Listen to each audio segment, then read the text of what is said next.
इसने सबके सामने मुझे मारा। इसने मेरे बेटे पे हाथ उठाने की हिम्मत की और मुझे थप्पड़ भी मारा। ये देखिए। तेरी हिम्मत कैसी हुई मेरी बेटी को थप्पड़ मारने की? मारो साले को। काट इसका ऐसा हाल करो कि इसका नक्शा बिगड़ जाए। तो फिर दिल्ली के नक्शे से तेरा बिजनेस एम्पायर भी हमेशा के लिए मिट जाएगा। नाम बता अपना। कौन है तू? हाँ साले चिल्लर छाप नहीं, तुम्हारा बाप हूँ मैं। आप शॉक क्यों हो गए? काट बोलो क्या कहना है। कहना नहीं है, करना है। मेरे डैड तेरे इतने टुकड़े करेंगे ना, तेरी अस्थियां नहीं मिलेंगी। जबान पर ताला लगा। माफी मांगो उनसे। डैड आपका दिमाग तो नहीं खराब हो गया है? मैं मेरे बेटे की बदतमीजी के लिए मैं आपसे माफी चाहता हूँ।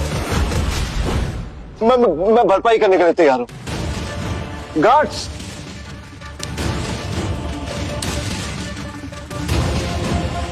ये पैसा तुम्हें अपने बेटे को तमीज सिखाने में लगाने चाहिए थे बांगा। हमारे बच्चों से जो गलती हुई उसके लिए इन्हें माफ कर दीजिए रणविजय जी। पापा, आप इसके सामने झुक क्यों रहे?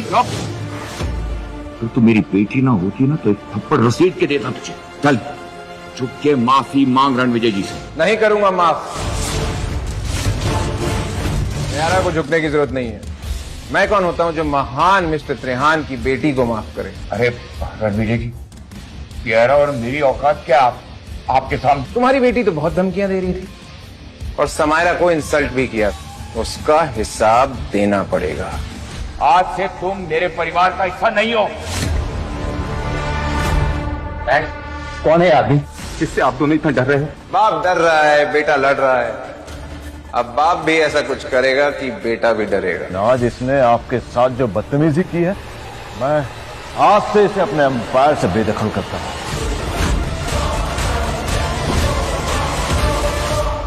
प्लीज सर, आप जो भी हैं मुझे माफ कर दीजिए। मैंने कहा था ना, तू भी डरेगा, क्योंकि जो मैं बोलता हूं वो मैं करता हूं। मुझे तो विश्वास ही नहीं हो रहा है, इतने बड़े बड़े लोग तुम्हारे सामने झुक रहे हैं, तुमसे डर रहे हैं। आखिर तुम हो कौन? बहुत जल्द तुम्हें इस सवाल का जवाब मिल जाएगा। होटल सफायर में हाई प्रायोरिटी गेस्ट आ रहे हैं। उनके पास कोहली एम्पायर का 7 स्टार VIP कार्ड होगा। उनका स्पेशल ध्यान रखना होगा। आप निश्चिंत रहिए मैडम, हम उनका ख्याल अपने स्पेशल मेहमान की तरह रखेंगे। मैम, आप रणविजय को इतना स्पेशल ट्रीटमेंट क्यों दे रही हैं? क्योंकि उसने मेरे सारे दिए हुए गिफ्ट्स लौटा दिए। What? But why? Naira, Ranvijay को समझना इतना आसान नहीं है, लेकिन मुझे उसका ट्रस्ट जीतना है और उसे इम्प्रेस करना है। मैम, पर आई डोंट थिंक सो कि रणविजय ऐसा इंसान है जो फ्यू गिफ्ट से इम्प्रेस हो जाएगा। I mean, ऐसा क्या है जो उसके पास ना हो? ये तुम्हें कैसे पता नायरा? तुम मुझसे कुछ छिपा रही हो? आई डोंट थिंक सो कि रणविजय ऐसा इंसान है जो फ्यू गिफ्ट से इम्प्रेस हो जाएगा। तुम मुझसे कुछ छिपा रही हो? नो मैम, मैंने तो बस अंदाजा लगाया उनका एटीट्यूड देखकर। रणविजय, जिस तरीके से त्रिहांस और बंगास तुम्हारे सामने झुक रहे थे, I was like oh God. लेकिन क्यों झुक रहे थे? क्योंकि त्रिहांस और बांगास का फ्यूचर मेरे हाथ में है। या तो तुम मजाक कर रहे हो या कम्प्लीटली डिल्यूजनल हो। बहुत जल्दी मेरी आइडेंटिटी तुम्हारे और सबके सामने आ जाएगी, तो तुम खुद डिसाइड कर लेना कि मैं डिल्यूजनल हूँ या रॉयल। रणविजय, तुमसे कुछ बात करनी है। अब तुम्हें मुझसे क्या चाहिए हीरा?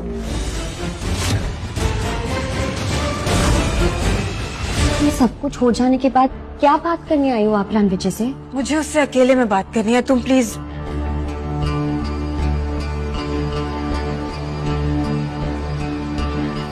मैं नहीं चाहती थी कि तुम दादाजी के लंच पर आओ, बट एनीवेज अब तुम आ गए हो तो जस्ट टू इन्फॉर्म यू कि उन्हें मैंने हमारे डिवोर्स के बारे में कुछ नहीं बताया। ये बात तो उन्हें बतानी पड़ेगी। आई नो बतानी पड़ेगी, लेकिन मैं खुद बता दूंगी। अभी उनकी तबीयत ठीक नहीं है और मैं नहीं चाहती कि आज की गैदरिंग में तुम उनसे कुछ भी डिस्कस करो, so I request you not to. Also आज गैदरिंग में मेरी आंट जैस्मीन के होने वाले दामाद आ रहे हैं और वो एक बहुत बड़े आदमी है, सो प्लीज उनके साथ थोड़ा रिस्पेक्ट से बिहेव करना और कोई ड्रामा मत क्रिएट करना, क्योंकि अगर तुमने किया ना तुम्हारा कोहली एम्पायर भी तुम्हें बचा नहीं पाए।